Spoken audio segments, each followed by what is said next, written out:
Let me be direct with you from the outset, because what unfolded this morning in Washington demands directness. Everyone is focused on the Middle East. Everyone is watching the carrier groups, the missile batteries, the hypersonic systems, but that is not the real story. What I am about to show you is not another arms race. It is not another regional conflict. What I am about to show you is a fundamental shift in how wars will be fought in the next decade, and it happened while you were sleeping. I am sitting here looking at a Pentagon briefing document that was circulated among senior defense officials at approximately 6:30 this morning, Eastern Time. The document is not classified, but it is not public either. It has been shared with select members of the House Armed Services Committee, and its contents have been confirmed by three separate defense analysts I spoke with in the past 4 hours. What this document describes is not a new aircraft carrier. It is not a stealth bomber. It is not even a satellite weapon system. What it describes is a network of autonomous underwater drones manufactured by Iran, currently being deployed across the Red Sea, the Arabian Sea, and the Strait of Hormuz simultaneously. And the Pentagon, according to this briefing, has no reliable way to detect them, no proven way to disable them, and no timeline for when they will. In the next 20 minutes, I am going to walk you through exactly why this represents the most significant shift in naval deterrence since the nuclear submarine, why the United States Navy is structurally unprepared to counter this threat, and why your grocery bill is about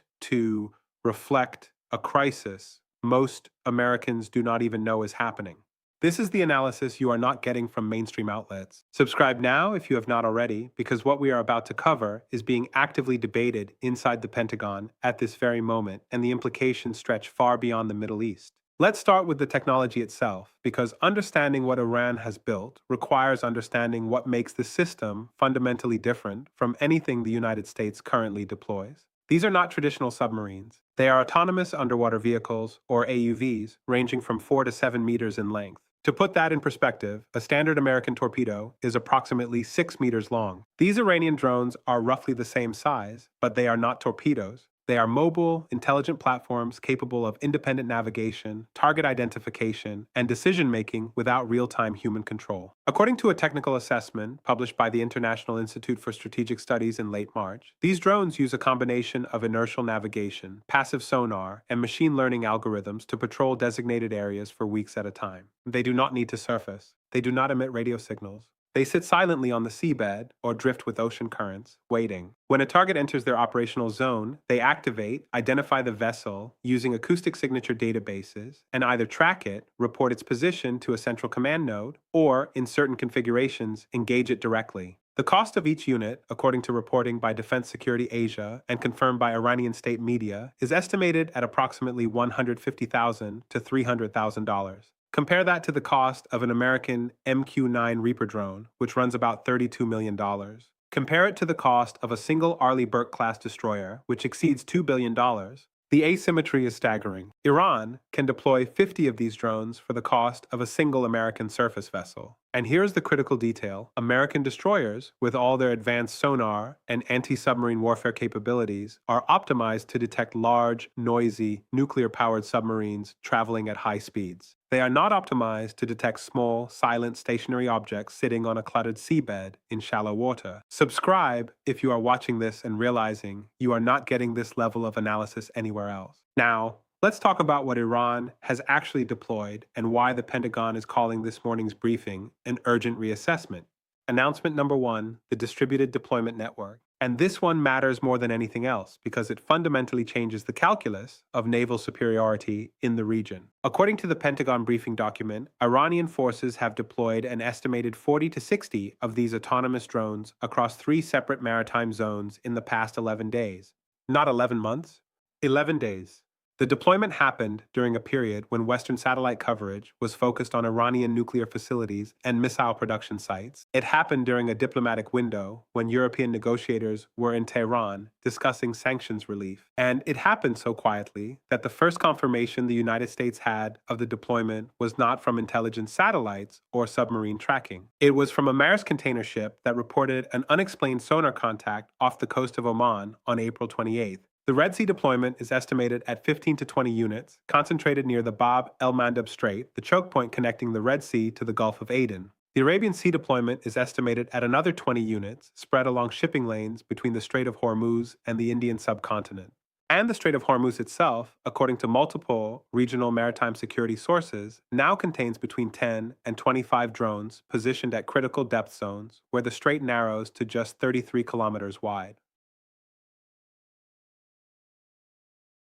Think carefully about what this represents. The Strait of Hormuz carries approximately 21 million barrels of oil per day. That is roughly 21% of global petroleum consumption. Every single one of those barrels passes through a waterway that is now, for the first time in history, continuously monitored by an autonomous weapons network that does not require Iranian personnel to be present, does not require communication with shore-based command, and cannot be jammed or spoofed using traditional electronic warfare. Commander Travis Holbrook, a retired United States Navy submarine officer, described the situation in an interview with Naval News on May 1st as, and I am quoting him directly here, a strategic nightmare scenario for surface fleet operations. He went on to explain that traditional anti-submarine warfare relies on predictable patterns. Submarines need to move to be effective. They need to emit noise. They create detectable thermal signatures. Stationary drones sitting on the seabed in warm, shallow water with minimal acoustic output do not fit any existing detection model. The sonar systems on American destroyers are looking for the wrong thing in the wrong way. Received. That is announcement number one. Announcement number two, the operational doctrine Iran has adopted. This is the part that military analysts are calling a paradigm shift, and it is the part the Pentagon briefing explicitly warns will require, quote, fundamental revision of force posture and engagement protocols. Iran is not using these drones the way the United States would use them. American doctrine prioritizes offensive strike capability. American drones are designed to find targets and destroy them. Iranian doctrine, in this case, prioritizes area denial and intelligence gathering. These drones are not hunter-killers. They are sentries.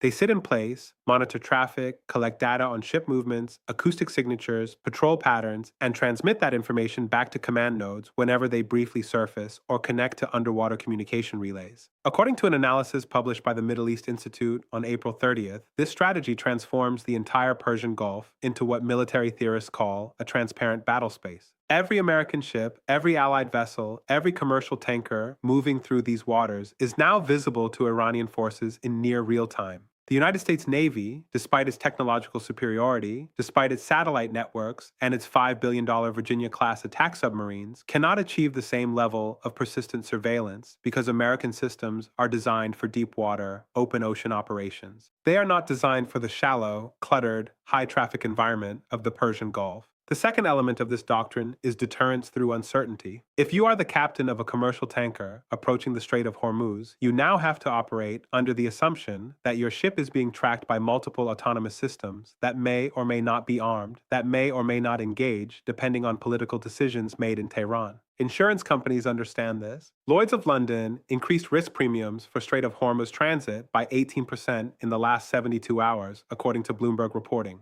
That increase is not because of airstrikes or missile threats. It is because of drones nobody can see. Stay with me, because this is where the narrative completely changes and where the economic implications become impossible to ignore. Announcement number three, and this one almost nobody in the mainstream media is connecting correctly. The Chinese connection. This deployment did not happen in a vacuum, and it did not happen with purely Iranian technology. According to reporting by Reuters and multiple regional defense officials, at least 6 of the drones recovered by Omani Coast Guard forces in late April contained components manufactured by Chinese firms, specifically Harbin Engineering University affiliates and Shenzhen-based maritime technology companies.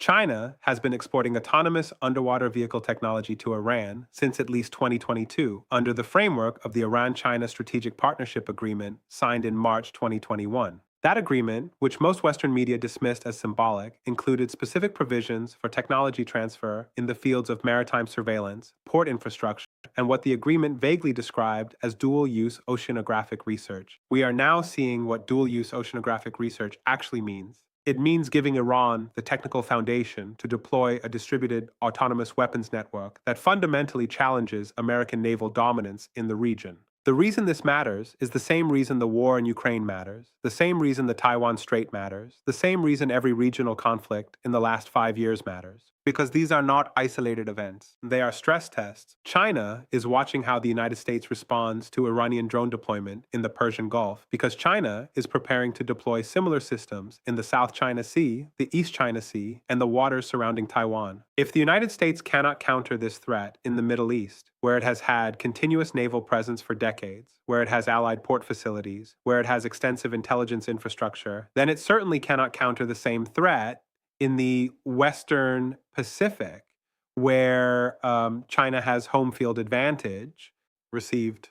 That is announcement number 3. Now, let's talk about what is really happening behind the headlines, because there are 2 stories playing out simultaneously, and the mainstream media is only covering one of them. The story you are hearing is about military capability and regional tensions. The story you are not hearing is about economic warfare and the systematic erosion of American logistical dominance. Oil prices increased by 4.3% in the 72 hours following the first confirmed reports of the drone deployment. That is not because of supply disruption. Not a single tanker has been attacked. Not a single barrel of oil has been prevented from reaching its destination. Prices increased because of the risk premium, because uncertainty is expensive, because every company that moves goods through the Strait of Hormuz now has to account for the possibility that their ship could be tracked, targeted, or disrupted by systems they cannot detect and cannot defend against. Freight costs are already reflecting this. The Baltic Dry Index, which measures the cost of shipping raw materials by sea, increased by 11% in the last week. Insurance premiums, as I mentioned, are up 18% for Gulf transit. Those costs do not disappear. They get passed down the supply chain. They show up in fuel prices, in the cost of manufactured goods, in the price of anything that relies on maritime logistics, which is effectively everything. If you own a vehicle, if you heat your home with natural gas, if you buy food that was grown using diesel-powered equipment, what is happening in the Strait of Hormuz right now is not a foreign policy story. It is a cost of living story. And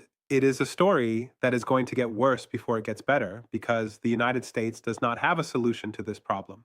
Not yet.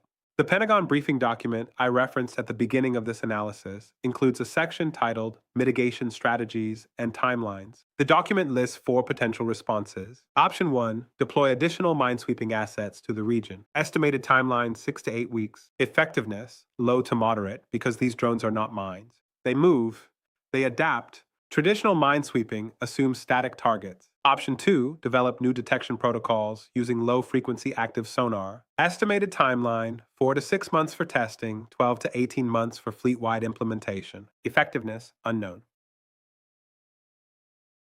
Option 3, negotiate diplomatic resolution with Iran to remove the drones in exchange for sanctions relief. Effectiveness, dependent on factors outside military control. Option 4, accept the new operating environment and adjust force posture accordingly. That is not a solution. That is an admission. Think carefully about what this represents. When the United States deploys a new weapon system, it is met with counters, with diplomatic pressure, with adversaries developing their own competing technologies. When Iran deploys a new weapon system that fundamentally challenges American naval operations, the Pentagon response is, we need 6 months to figure out detection, and even then, we are not sure it will work. That is not parity. That is not near-peer competition. That is asymmetric advantage. The Biden administration has not issued a public statement on this deployment. Neither has the State Department. Neither has Central Command. The silence is deliberate because acknowledging the threat publicly means acknowledging that the United States Navy, with its 11 carrier strike groups and its $300 billion annual budget, cannot guarantee freedom of navigation in one of the most strategically critical waterways on the planet. That is not a message any administration wants to send, especially not 7 months before a presidential election. European allies are watching closely. According to diplomatic sources cited by The Guardian on May 2nd, France and Germany have both quietly approached Tehran through back channels to discuss maritime security arrangements that do not involve the United States. That should alarm you.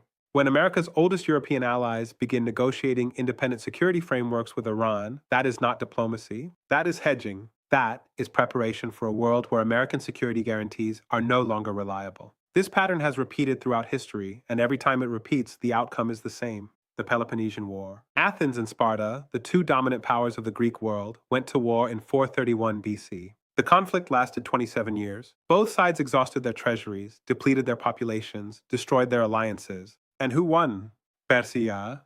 Persia, which had been defeated by the Greeks decades earlier, which had retreated and waited, re-emerged as the dominant power in the region because the 2 powers that should have contained it destroyed each other instead. The United States and Iran are not going to fight a 27-year war, but they are locked in a long-term strategic competition that is draining American resources, attention, and credibility. Every carrier group deployed to the Persian Gulf is a carrier group not available for the Pacific. Every $1 billion spent on countering Iranian drones is $1 billion not spent on hypersonic missile defense or next-generation fighter aircraft.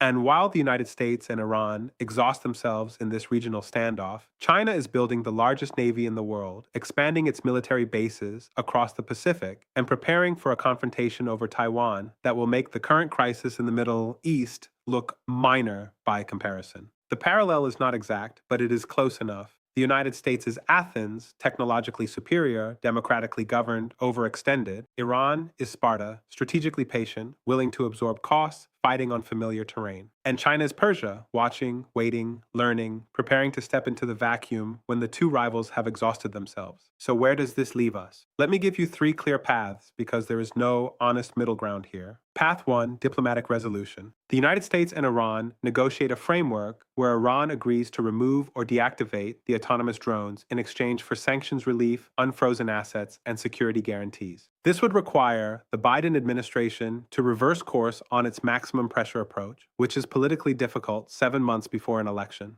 It would require Iran to trust American commitments, which history suggests is unlikely. The probability of this path, in my assessment, is less than 20%. Path 2, military escalation. The United States deploys additional naval assets to the region, increases patrols, and begins actively hunting for the drones using newly developed detection methods. This raises the risk of accidental confrontation. If an American destroyer damages or destroys one of these drones, Iran will likely respond. That response could be proportional, targeting an American surveillance drone or small vessel, or it could be disproportional, targeting commercial shipping or allied infrastructure. This path leads to a cycle of escalation neither side fully controls. The probability of this path is approximately 40%. Path 3, strategic adjustment. The United States accepts that the operating environment in the Persian Gulf has fundamentally changed, adjusts its force posture accordingly, and begins reducing its permanent naval presence in the region while shifting resources to the Pacific. This would represent a significant geopolitical retreat, but it would also free up resources for the larger strategic competition with China. European allies would need to take greater responsibility for Middle East security. Gulf states would need to make their own accommodations with Iran. This is the path that makes the most strategic sense, but it is also the path that no American president wants to be responsible for. The probability of this path is approximately 40%. I think we are closer to path 3 than the headlines suggest. Not because the Biden administration wants to retreat, but because the logistical and economic realities are going to force a decision. The United States cannot sustain carrier group deployments to the Persian Gulf indefinitely while also preparing for a potential conflict in the Pacific. Something has to give.